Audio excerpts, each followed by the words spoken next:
Corona virus का सबसे संक्रामक वेरिएंट ओमिक्रॉन भारत में भी तेजी से फैल रहा है।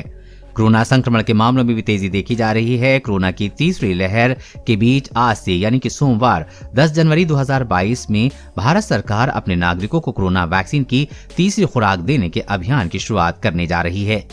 दुनिया भर के देशों में वैक्सीन की तीसरी खुराक को बूस्टर डोज कहा जा रहा है, लेकिन भारत ने इसे प्रिकॉशन डोज नाम दिया है। यहाँ देखें किन लोगों को मिलेगी तीसरी डोज। स्वास्थ्य मंत्रालय ने कहा है कि देश सुरक्षित करने वाली हेल्थ आर्मी की सुरक्षा सरकार सुनिश्चित कर रही है।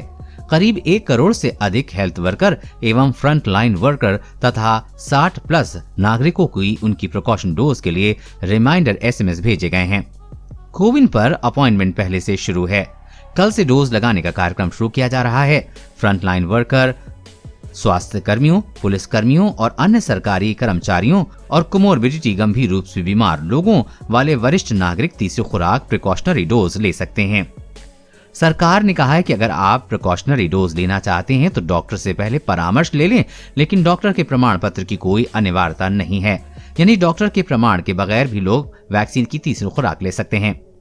आपने अगर दोनों खुराक ले ली हैं तो दूसरी खुराक के 9 महीने बाद ही आपको तीसरी खुराक लेनी चाहिए।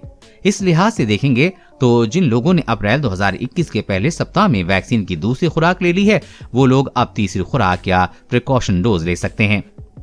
आपने अब तक जो वैक्सीन लगवाई है, तीसरी डोज भी वही वैक्सीन लगेगी। यानी कि अगर आपने कोवैक्सीन की दोनों खुराक ली हैं तो तीसरी खुराक भी कोवैक्सीन की ही आपको लगेगी। अगर आपने कोविशील्ड की दोनों खुराक ली हैं तो तीसरी खुराक में भी आपको कोविशील्ड ही मिलेगी।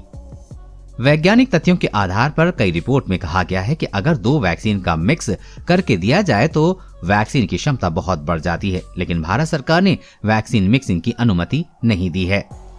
तीसरी खुराक के लिए नए सिरे से कोविन ऐप पर रजिस्ट्रेशन कराने की जरूरत नहीं है। आप टीकाकरण केंद्र पर जाकर वैक्सीन लगवा सकते हैं। आप अगर लाइन नहीं लगाना चाहते हैं तो आप साइट से अपॉइंटमेंट भी ले सकते हैं।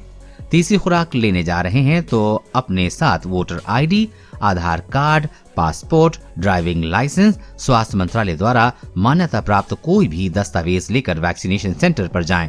वैक्सीन लेते समय इनमें से कोई एक दस्तावेज दिखाना अनिवार्य है। अगर आप वैक्सीन की तीसरी डोज लेने के लिए किसी सरकारी अस्पताल में जा रहे हैं तो 60 साल से अधिक उम्र के लोगों को मुफ्त में टीका लगाया जाएगा। कोरोना वायरस और कोरोना वैक्सीन से जुड़ी हर अपडेट पाने के लिए चैनल को सब्सक्राइब करें।